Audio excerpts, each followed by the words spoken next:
early lead, gave it up in the second half, and then obviously won in the penalties. Yeah, I think first and foremost, I think with respect to Virginia Tech, who are a good team, I still believe that the best team won. I thought first half we were excellent, especially to start the game. And when we scored as early as we did, I thought we kind of settled in, and would have been really nice to kind of capitalise on that momentum and score the second, because we knew they had some threats on set pieces, on the long throws. The 18's a dangerous player up front, and obviously he showed that in one small mistake for us, that they were incredibly clinical to take their chance. And then it was just, is it going to come? Perhaps a little bit of a synopsis of our season, but creating good opportunities and not feeling like we can quite get that final pass, that final shot to go our way. So we had to do it the hard way. And obviously these two either side of me stepped up and were incredible in those moments to make sure that, yeah, like I said, the best team won. Steven, what's it like going in a penalty shootout as a goalkeeper? It's never really fun. It's probably one thing you don't really want to do. But you walk in with a lot of confidence, and you make a big save. It really lifts other people and yourself to maybe do it again or keep you guys going. So it's not fun, but sometimes it has to be done. Obviously a lot of goalkeepers, they kind of have a scouting report ahead of time. Did you have any kind of inkling of where guys would go? Yeah, we had a little thing. I really only knew one shooter. I think the rest of the list we had, none of them were the same. So when I saw people walking up and when I was looking, I was kind of like, he's not on there. What am I going to do? But no, it was, yeah, we do. But only knew one, but it worked out. You get that? Go ahead, Joe. Can you take us through the swing of emotion? You make the save on the third shot, then there's a miss, and you have to get refocused, and then you make that save on the fourth shot. Yeah. No, making the save, it was awesome. I felt really good. I felt like I gave the guys coming up a lot of energy and a lot of confidence, and then Bjorn went up and he missed, and then it was just kind of like, okay, go do it again. And then fortunately I went up, did it again, read the shooter, and it worked out. You talk about confidence there. How much confidence after that first stop you got did you have going into that next shot where you got another stop, and then how much do you know every time you get a save, it gives your guys as much confidence to follow that up? After the first shot, it was huge. The confidence just kind of went through the roof. You make a save in penalties, that's when you tell yourself you can do this again. So made the save, and then the miss happened, and after I was like, I'll just do it again. But yeah, no, it's also huge on the guys. I feel like it takes a little bit off pressure off them if you have a big save come in. But no, it's just important. Coach, how predetermined was that list of penalty takers for you? Is that something you think of at the beginning of the season, or was that something you came up with on the spot? No, we've done a little bit of work in practice.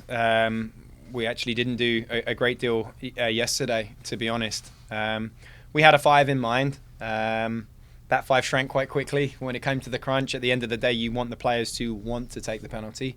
So we had to adjust the list a little bit, but they're never easy. As someone that's played for this university, taken penalties, scored, and regrettably missed, I know that they're not easy, and I don't begrudge anyone the decision to not step up. I have to say I was particularly proud of Crooksey. After missing the chance he had, he looked me square in the eye and he wanted the first penalty. And again, you want that as well, right? So as a coach, it was like, okay, no problem. There's the first taker. That got us off on the right foot, and obviously, yeah, with the exception of Bjarne, the boys did what they needed to, and Tex, not just the first save, the second save was superb to obviously, again, give everyone a lift, give the crowd a lift, and really put the pressure on Virginia Tech at that point. That was a little bit daunting, stepping up to take a penalty, and you're looking at 6'6" standing in front of you, in front of goal. I mean, to be fair, I knew that it was going to go in. I had confidence in myself. We've been practicing. To be honest, I'm the one that practices the most. Steven here, makes fun of me because he says that I mess up the PK spot in the practice field. But yeah, I had confidence in myself, and I had confidence in the guys. But yeah, it is a little scary when you see a 6 feet something guy in front of you. Take us through the steps as you know what's on the line, and you know you have a chance to end it. Do you try to let your mind go blank? What goes through your mind? So I just pick a side and stick to it, and try to focus as much on the ball. Try to get on a state of flow in which there's nothing else, just me, the goalkeeper, the goal, and the ball. And yeah, it's difficult, but I feel like you need to put yourself in that spot, because if you let other stuff get in your head, I just think you need to be focused to step up and take a PK. Right when that hit the back of the net, what was going through your mind? Oh, it was crazy. It was crazy, man. I just started running. I didn't even know what to do, what to think. It was great. Steven here was the top performer in the PK shootout. But putting the cherry on top of the cake, it's just great. And then go to celebrate with the fans. It's just fantastic. There's no better feeling, honestly. Throughout the game, you guys had a ton of chances. You guys were inches away from taking the lead in the second half. Was it kind of relieving to get the win in the PKs? Yeah, absolutely. 100%. I thought we deserved to win the game. I thought we were so much better, keeping the ball from side to side, doing what we've been doing all season. Sometimes we struggle to score goals, but deep down I knew that we were gonna come out on top because we were the better team. Gladly it happened like that. Coach, what was your feelings about the performance you got from Dion, having played without Aaron for 97 minutes? Yeah, I thought he did really well. Obviously, we've preached the quality of depth that we have and have had all season in that regard. Obviously, Dion had an unfortunate injury that kept him out for a long time. But we've known that we've had 4 excellent centre-backs and have 4 excellent centre-backs now to go forward for the rest of the tournament. So for Dion to step up in the way that he did and perform the way he did, we had some difficult conversations this week. There were some really good players that didn't get to start the game today and get to play. Aaron is one of them, but so are a number of others on the bench today.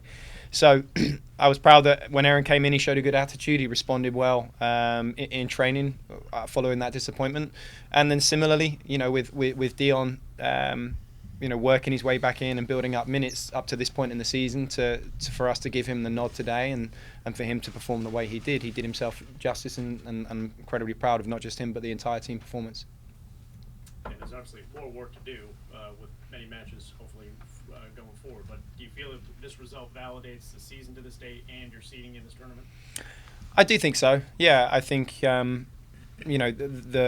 goals and objectives within the staff were to be an at-large team this season, and the bar moved very, very quickly following the 3-0 start and the undefeated start to the season, that we had to reassess and go, okay, we need to be a top 10 team. For this team to do itself justice this season, we need to be a top 10 team. Right now there's 16 teams left in the country and we're one of them, so we still have ambitions and expectations to go on. And I said to the players, the postseason can often feel like that's the culmination of things and things that come into an end. This is just the beginning. This should feel like it's just the beginning of a 5-game run and 5 wins. I've been involved in enough of these types of games and enough of national championship runs and Final Fours to know that we have everything we need. It'll be about the players' mentality, the players' belief. And I truly think a day like today can actually help us to know that we've got through on penalties, to know that we faced some adversities in the fashion that we did, and that we go into whoever it is we play next weekend on the front foot again with the type of performance we showed in the first half and are the team that dictates play. Anything else, guys? Okay, thank you 3. Appreciate it. Thanks, guys. Thank you so much.